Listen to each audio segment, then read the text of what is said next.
नमस्कार, स्वागत है दोस्तों आप सभी का फिर से हमारे YouTube चैनल में। दोस्तों, आज मैं एक सवाल लेकर आया हूं। उस सवाल का मैं आप लोगों को मेरे मत के अनुसार आप लोगों को जवाब देना चाहता हूं। कहां तक ये सही है और कहां तक गलत है, आप कमेंट करके जरूर बताइएगा। किसी व्यक्ति ने मुझसे पूछा कि यदि हम किसी भी जीव जंतु, पशु पक्षी जो भी खाने योग्य है, जो ग्रहण करने योग्य है, यदि हम उस जीव को यदि नहीं खाते हैं तो वो हमारे ऊपर हॉबी हो जाएगा, यानी कि मनुष्य को उसके मत अनुसार हानि पहुंचाने लगेगा। यही उनका सवाल था। तो दोस्तों देखिए, मैं इस पर तो पूरी तरह से सहमत नहीं हूं, ना ही कभी सहमत रहूंगा। क्योंकि यदि जैसे हम उदाहरण के लिए लेते हैं मछली को, यदि मनुष्य मछली नहीं खाएगा तो क्या मछली मनुष्य पर हावी हो सकता है क्या? आप विचार जरूर कीजिए। यदि कोई कबूतर है, कोई भी मतलब प्राणी है जो वन में विचरण करते हैं, जैसे पक्षियों में लिया जाए, तो क्या हम पक्षी को नहीं खाएंगे? तो यदि हम उसे ग्रहण नहीं करते हैं तो क्या पक्षी जो है मनुष्य पर हावी हो सकता है क्या? आप कमेंट करके जरूर बताइएगा, क्योंकि ये मुद्दा एक बहुत बड़ा हो सकता है। इन पर विचार करना बहुत जरूरी है। वैसे भी हमारे भारत देश की संस्कृति में ये सब कुछ मान्य नहीं है, फिर भी लोग ना जाने इसे क्यों मानते हैं, मुझे पता नहीं। लेकिन मैं अपने तर्क के अनुसार आप लोगों को बताना चाहता हूँ, समझाना चाहता हूँ। यदि कोई भी जीव हो, जैसे मुर्गा हो गया, बकरी हो गया, और अन्य जैसे मछली हो गया, अंडा हो गया, अन्य जितने भी मांसाहारी में आते हैं, क्या उन चीजों को मनुष्य को ग्रहण करना चाहिए? नहीं करना चाहिए। मेरे मत के अनुसार तो बिल्कुल भी नहीं करना चाहिए, क्योंकि विश्व वंदनीय परम पूज्य गुरु घासीदास बाबा जी ने भी कहा है, और अनेक ऐसे संतों ने, अनेक ऐसे महंतों ने, अनेक ऐसे ऋषि मुनियों ने, अनेक ऐसे साधु संतों ने इन पर भी जोर दिया है कि मांस और मदिरा का सेवन पूरी तरह से बंद होना चाहिए। तो क्या हम उन महापुरुषों की वाणी को व्यर्थ कहें, या अभी जो लोग कह रहे हैं उसे माने? या अभी जो लोग कह रहे हैं यदि उसके अनुसार हम चलें तो जितने भी वन में प्राणी हैं, जो खाने लायक है, क्या हम उसे खाना ही चाहिए?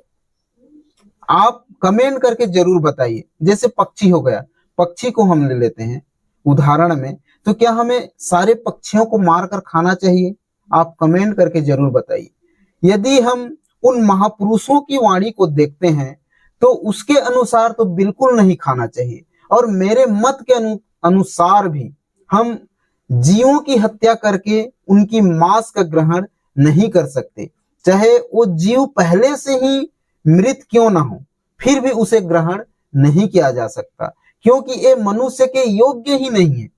जो परमात्मा ने हमें बनाया है, जिस कारण हमें बनाया है, इस सृष्टि में हम जिस कारण पैदा हुए हैं, हम उस मूल कारण को, उस मूल रहस्य को भूल चुके हैं।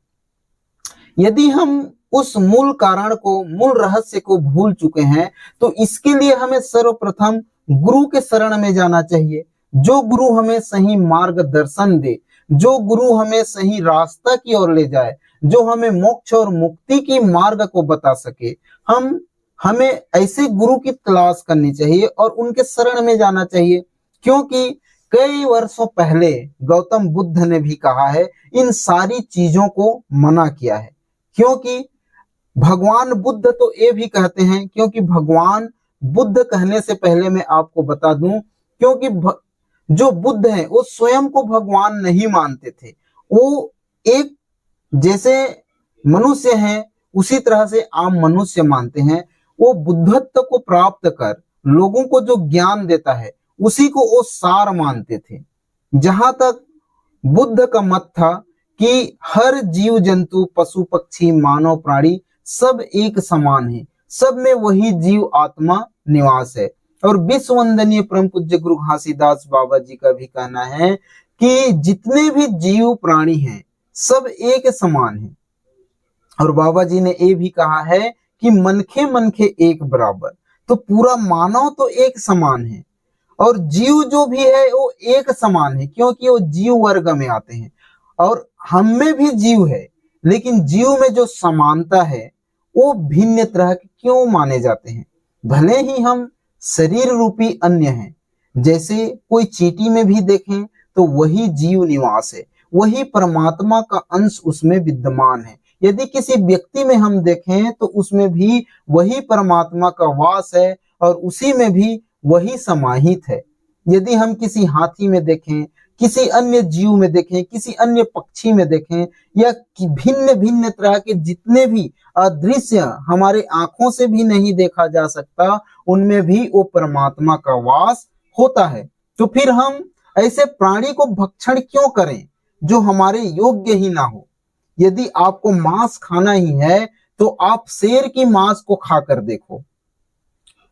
खाकर देखो का कहने का मतलब ये है कि यदि आप शेर का शिकार करके यदि उसका मांस का भक्षण करते हैं तो मैं मान लूंगा कि आप जो कह रहे हैं वो सत्य है, क्योंकि हम उसी प्राणी का ही हत्या करते हैं जो हमारे से नीचा है। यदि हम उसे नीचा नहीं होता तो हम उसे मार नहीं सकते, ना ही उसे हम प्रताड़ित कर सकते हैं। जैसे प्रकार की शेर, यदि हम शेर की गुफा में जाएं तो हम शेर को मार ही नहीं पाएंगे, शेर हमारा शिकार करके हमें खा जाएगा, क्योंकि शेर जो है वो एक मांसाहारी जीव है, उसको मांस चाहिए। और मनुष्य जो है वो सर्वाहारी में भी आ सकता है, लेकिन सर्वाहारी कहने का ये मतलब नहीं कि वो मांस ही खाए। उसके लिए अनेक ऐसे खाने योग्य पदार्थ बने हुए हैं, कंद मूल फल बने हुए हैं, उसे वो ग्रहण कर सकते हैं।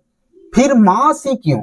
ऐसे लोग जो बातें करते हैं मेरे मत के अनुसार वो बिल्कुल गलत है और बिल्कुल असत्य है।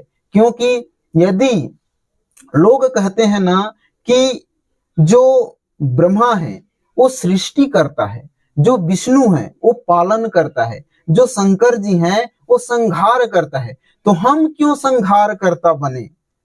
हम में क्या वो शक्ति है जो हम संहार करता बने? जो पहले से ऑलरेडी स्थापित है, जो बना बनाया है, तो हम उनके अधिकार उसी पर क्यों न छोड़ें?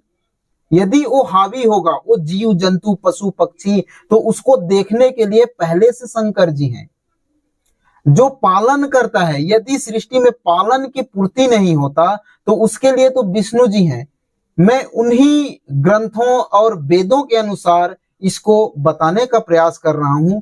ना मैं बहुत बड़ा ज्ञानी हूं, ना ही मैं बहुत बड़ा कवि हूं, ना ही मैं कोई वेद पुराण पोथी पुराण पढ़ा हूं। मैं सिर्फ इसे जो सृष्टि में चल रहा है, जो देख रहा हूं, उसी मत के अनुसार आपको बताने का प्रयास कर रहा हूं। दोस्तों, आप कमेंट करके जरूर बताइए कि मेरा सोच जो है क्या ये हितकारक मनुष्य के हित में है या नहीं। बस इतना आप कमेंट करके जरूर बताइए। तो दोस्तों, ये टॉपिक तो बहुत खींचेगा, बहुत लंबा जाएगा, लेकिन हम उतना लंबा नहीं खींचेंगे। बस और कुछ ही मिनट के बाद इस वीडियो को हम विराम दे देंगे। तो आप मुझे एक कमेंट करके जरूर बताइए। देखिए, मेरे मत के अनुसार विश्व में जितने भी जीव हैं उसके पालन करता हम वेद पुराण के अनुसार लें तो विष्णु जी को माना जाता है पालन करता। और जैसे कि संहार करता के जो सारी चीजों को नष्ट करता है, जो बनाता है, उसको शंकर जी पर स्थापित किया गया है, तो हम उन सारी चीजों को उसी पर छोड़ देते हैं। और जो मनुष्य हैं वो लोग सिर्फ मनुष्यता के ही कर्म करें। यदि लोग मनुष्यता के ही कर्म करेंगे तो निश्चित ही वो मोक्ष और मुक्ति को प्राप्त हो जाएंगे। ना ही किसी जीव को मारने की उनको जरूरत पड़ेगी, ना ही किसी जीव की हत्या करनी पड़ेगी। यदि किसी को करनी पड़ी तो मुझे नहीं लगता कि किसी जीव को मारना पड़ेगा।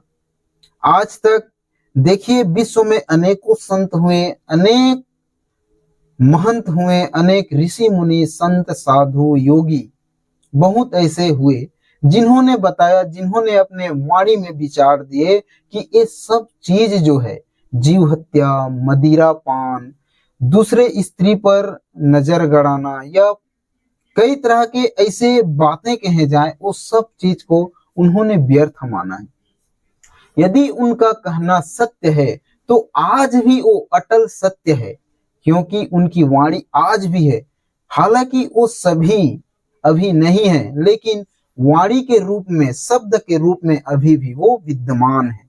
इसलिए बड़ों का जो कहना है उसे मानना भी चाहिए, और जो ज्ञान है, जो वास्तविकता है, उसे लोगों को समझना चाहिए, जानना चाहिए, ताकि लोग इन सारी चीजों को भली भांति समझ सके, जान सके।